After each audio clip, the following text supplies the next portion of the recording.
नमस्कार मित्रों, आज के इस वीडियो में हम बात करेंगे इस झूठी दुनिया के बारे में। हाँ दोस्तों, ये दुनिया झूठी है। इस तथ्य को मैं एक कहानी के माध्यम से आपको बताता हूँ, तो इसलिए वीडियो के अंत तक बने रहिए।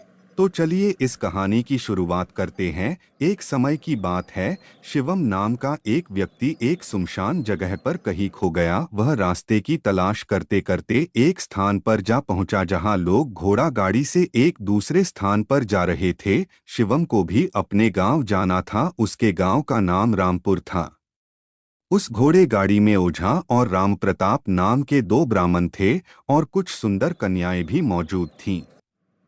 शिवम को प्रतीत हो रहा था कि वो वहां मौजूद सारे लोगों से पहले कभी मिल चुका है, लेकिन इन कन्याओं का और उन दो ब्राह्मणों का व्यवहार कुछ ऐसा था जैसे कि वो एक दूसरे से अनजान है। उस घोड़े गाड़ी में एक कन्या थी जिसका नाम कुमारी था, जिसको देखकर शिवम मोहित हो उठा। ऐसा प्रतीत हो रहा था मानो जैसे शिवम उसे भी भली भांति परिचित हो, लेकिन उस सुंदर कन्या का व्यवहार भी कुछ राम प्रताप और ओझा पंडित के समान ही था।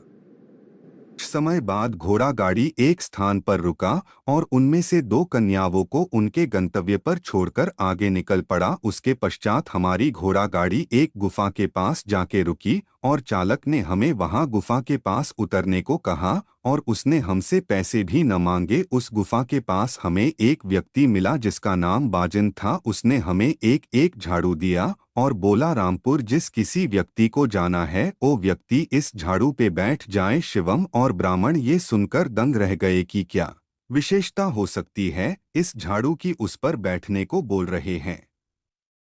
उस व्यक्ति के पास तीन झाड़ू थे जिसपे दो ब्राह्मण ओझा और राम प्रताप सवार थे और एक पर शिवम और कुमारी को सवार होने को कहा और एक पर ओ बाजिन सवार हो गया और उसने उन्हें उसके पीछे चलने को कहा। कुमारी के साथ बैठकर शिवम फूले न समाया।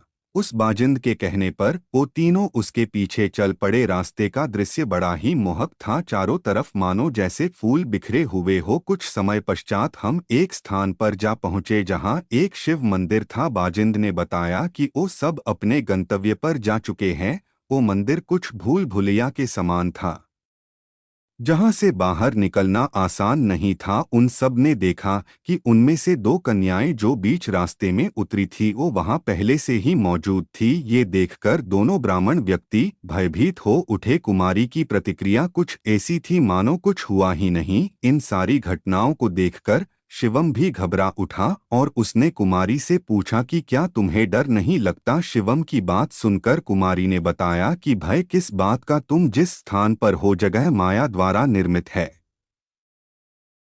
से निकलने के लिए हमें कुछ सवालों के जवाब प्राप्त करने होंगे, अन्यथा हम वापस उसी स्थान पर जा पहुंचेंगे जहां से हम आए थे।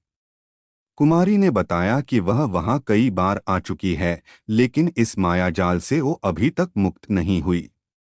उसने बताया कि इस मंदिर की दीवारों पर कुछ 7 सवाल है जिनका जवाब प्राप्त करने के पश्चात ही उन्हें इस मायाजाल से छुटकारा मिलेगा। उनमें से 7 सवाल कुछ ऐसे थे। पहला सवाल था, शिवम से होगा जब कुमारी का मिलन, फूल खिलेंगे गगन गगन।